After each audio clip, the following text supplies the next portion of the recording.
Hola, mi nombre es Paulina López Márquez, mi matrícula 200-134-56, nombre del reto La personalidad y su validación ante el registro civil, nombre del módulo Derecho de Personas y Familia, estudio la licenciatura en Derecho, en nombre del asesor educativo Ricardo Brígido Moreno.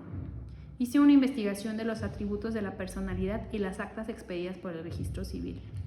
Los atributos de la personalidad en derecho son aquellas propiedades o características de identidad propias de las personas físicas o jurídicas como titulares con derechos. La doctrina establece como atributos de la personalidad los siguientes: capacidad jurídica, nombre, domicilio, nacionalidad, patrimonio y estado civil. En cuanto a las personas físicas, en relación a las personas morales son todas las anteriores excepto el estado civil. Los actos del registro civil, que vienen siendo actas de nacimiento, reconocimiento de hijos, adopción, matrimonio, divorcio, defunción y sus copias certificadas, realizadas en las oficinas consulares, surten efecto jurídico pleno en territorio nacional, sin necesidad de legalización o apostilla ni de inscripción alguna en autoridad en México por tratarse de dos documentos. Los jueces del registro civil son los encargados de autorizar los actos del estado civil. Empezaremos por el nombre. Puede definirse al nombre como las palabras que identifican a una persona a fin de que sus actos individualizados por el ordenamiento jurídico generen consecuencias que le sean atribuidas a ella y a nadie más. En cuanto a las personas físicas, forman el nombre propio, también conocido como nombre de pila, y el apellido o apellidos, generalmente paterno y materno, elemento que se identifica como el patrinómico.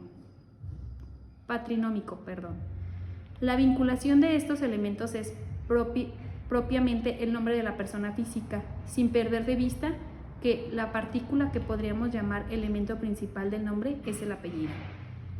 En tanto que el nombre propio sirve para integrar la denominación y para aludir con mayor precisión a la persona a la cual refieren aquellas partículas principales.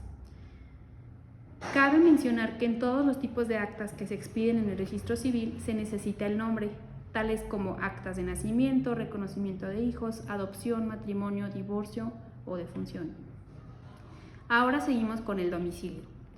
El domicilio es el lugar en el que, para determinados efectos del derecho, una persona se asienta de manera permanente. En la legislación civil vigente se reconocen tres tipos de domicilios. 1. Domicilio voluntario, que es aquel que elige libremente siempre que no se perjudiquen intereses de terceros. 2. Domicilio legal, es aquel que atribuye la ley a una persona, aun cuando de hecho no se encuentre, de acuerdo como lo establece el artículo 32 del Código Civil de Guanajuato. 3. Domicilio convencional, que de acuerdo con el artículo 35 del Código Civil del Estado es el que se designa para el cumplimiento de determinadas obligaciones. El domicilio no es necesario en ninguna acta.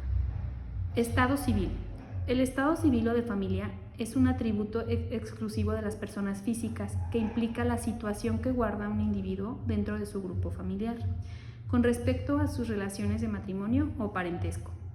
Así, el estado se determina en función del grupo o de los grupos sociales a los que una persona pertenece.